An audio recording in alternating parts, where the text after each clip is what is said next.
Generator, motorcycle, রান্নার gas, এমনকি মোমবাতি, এগুলো ছাড়া আমাদের জীবন কতটাই অচল।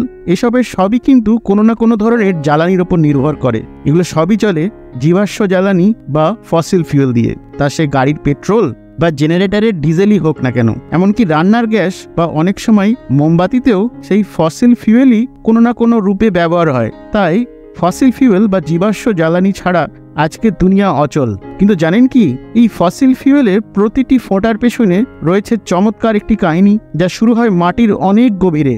আজকের ভিডিওতে আমি আপনাদের বলবো কিভাবে এই জীবাশ্ম জ্বালানি বা ফসিল ফিউয়েল মাটির তল থেকে উঠে আসে এবং আমাদের বাড়ি বাড়ি এবং গাড়ি গাড়িতে পৌঁছে যায়। এবং শেষে রইল এক বোনাস ফ্যাক্ট। তাই ভিডিওটি শেষ অবধি দেখুন এবং চ্যানেলটিকে সাবস্ক্রাইব করুন, যাতে এই রকম আরও ইন্টারেস্টিং ভিডিও আমি আপনাকে পৌঁছে দিতে পারি। প্রতি ফোঁটা জ্বালানির পেছনে রয়েছে কোটি কোটি বছরের ইতিহাস, যা শুরু হয়েছিল মাটির অনেক গভীরে। কল্পনা করো, হাজার হাজার বছর আগের পৃথিবী। বিশাল সব বনভূমি, বিচিত্র প্রাণী আর সমুদ্রের জীবরা পৃথিবীতে ঘুরে বেড়াচ্ছে।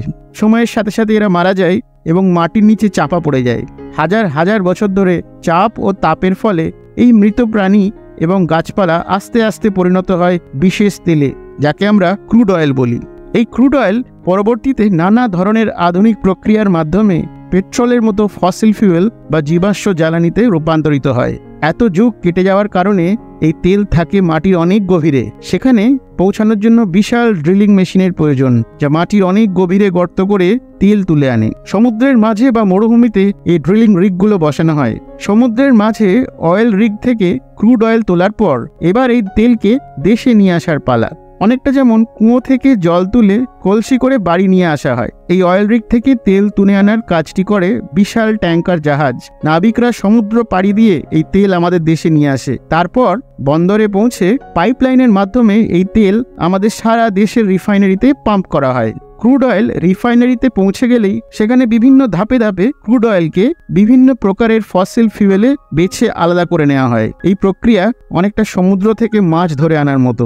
ছোট বড় মাঝারি সব ধরনের মাছকে বেছে বেছে আলাদা করা হয় এবং সেগুলিকে বিভিন্ন দামে বিক্রি করা হয়। ক্রুড অয়েলকে উচ্চ তাপমাত্রায় গরম করা হয় এবং বিভিন্ন তাপমাত্রায় ক্রুড অয়েল ভেঙে আলাদা অংশ হয়ে যায়। ফ্র্যাকশনাল ডিস্টিলেশন বা ভগ্নাংশ পাতনের মাধ্যমে ক্রুড অয়েল থেকে আলাদা আলাদা করে নেওয়া হয় কেরোসিন, ডিজেল, পেট্রোল এবং যাবতীয় সব ফসিল ফিউয়েল। এরপর ঠিক যেমন রান্নার স্বাদ বাড়াতে আমরা গরম মশলা দিই রান্নায়, তেলেও বিভিন্ন প্রকারের রাসায়নিক যোগ করা হয়, যাকে বলা হয় অ্যাডিটিভস। এই রাসায়নিকগুলো তেলের গুণগত মান বাড়ায় এবং ইঞ্জিনকে ভালোভাবে চালাতে সাহায্য করে।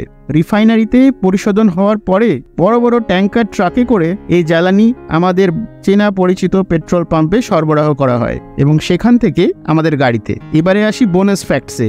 রান্নাঘরে আনাজ বা বিস্কুট রাখার জন্য আমরা পেট জার ব্যবহার করি। এই পেট কথাটি আসলে পলি ইথাইলিন টেরেপথ্যালেট নামের এক ক্রুড অয়েল থেকে আসা পেট্রোকেমিক্যালের ডাকনাম। প্লাস্টিকের জলের বোতলও পেট দিয়েই তৈরি হয়। আর ঠোঁটে লাগানোর ভ্যাসলিন তো নিজের গায়ে সাটানো লেবেলেই লিখে রেখেছে ভ্যাসলিন পেট্রোলিয়াম জেলি, যাতে থাকে প্যারাফিন। একই প্যারাফিন যা মোমবাতির মোমেও থাকে। বুঝতেই তো পারছেন, এই ক্রুড অয়েল ধীরে ধীরে ফুরিয়ে গেলেও সহজে এর বিকল্প পাওয়া খুবই কঠিন। ক্রুড অয়েল তো একদিন শেষ হয়ে যাবে, তারপর কি হবে বলুন তো? জানান আপনার কমেন্টে। ভিডিওটি ভালো লাগলে লাইক ও শেয়ার করুন। মাটির নিচের এই সম্পদের গল্পের পরে আগামী ভিডিওতে ফিরে আসছি মাটির পৃষ্ঠের কাছে, মাটির আর এক ইন্টারেস্টিং ঘটনা নিয়ে। জানেন কি, বৃষ্টির পর মাটি থেকে সোঁদা সোঁদা গন্ধ কেন আসে? এখানেও লুকিয়ে আছে প্রাণী জগতের অবাক করা এক বিজ্ঞান। জানতে হলে দেখুন পরের ভিডিওটি।